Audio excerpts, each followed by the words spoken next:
right? And you mentioned he's a family man, father of five. We have his son here, Sahib, who's 16. Now, Sahib, how long has it been since you've seen your father? Who mentioned that he was arrested on the 26th. When was the last time you saw Ravinder? He was actually went to India on January 26th, so it's been more than a month and a couple of days. He got arrested actually on February 26th, so it was a month after his time that he got there. And in that time, it's a long time to be so long, a month and a half. So I'm just kind of waiting for him to get back so we can finally meet each other. Right. So how did you come to find out that your father had been arrested? How did you find out? I was actually at my aunt's house in San Jose, and we received a call from India. It was nighttime because the time zone changed. And February 26th, I received a phone call, and I've heard that many policemen walking into the hospital where my grandpa was actually being detained. And first of all, they got to my grandpa, and then they also took away my father. And when I heard it, I was kind of shocked about what did he do that made him, what made him actually go to jail? Like, what was his fault in this process? Right, right. So what about the rest of your family?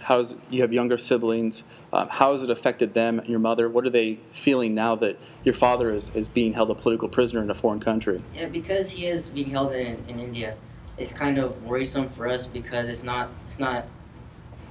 the most open place to be in, freedom-wise and independence-wise. From what I've heard in news and what I've heard in my past, that they're suppressive government, and it is kind of worrisome to be in a jail and being held by a police force that is kind of notorious for their torturing mechanisms and doing stuff that wouldn't be done here. That's not considered safe here. The freedom and the liberties that we have here aren't exactly the same in other countries, and that's kind of what we're worried about.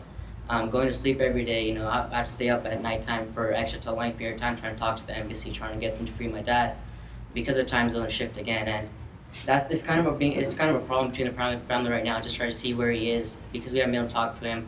The first couple of days were actually even more worrisome because we had no idea where the police had taken him. And it's a step-by-step process, and as of right now, we're just hoping for the best. Have you been able to communicate with your dad at all since he was arrested? No, even when he got there, the first month that he was there up till February 26th, I used to talk on the phone usually every day.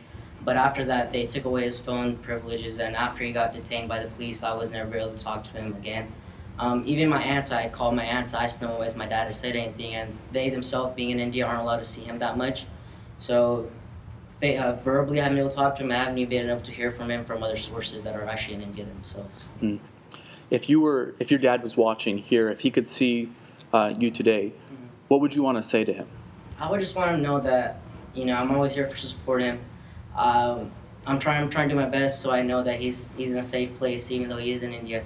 I don't let him know that I'm trying to do my best to get him back to us, get him back to our family, run his business again, and hopefully it'll just all end up being okay and they let him go soon. Right, and you mentioned you've been trying to communicate with the embassy. What do you want the embassy to know about your father? Why do you want him to come back? Being my father, ever since that child, that's a son's dream to live with his father the whole life. I just want the embassy to know that taking away my father from our family is not only hurting us because I have to go to his business every day after school, spending 3 to 4 hours of my own time at the business. It's taking my life away from education.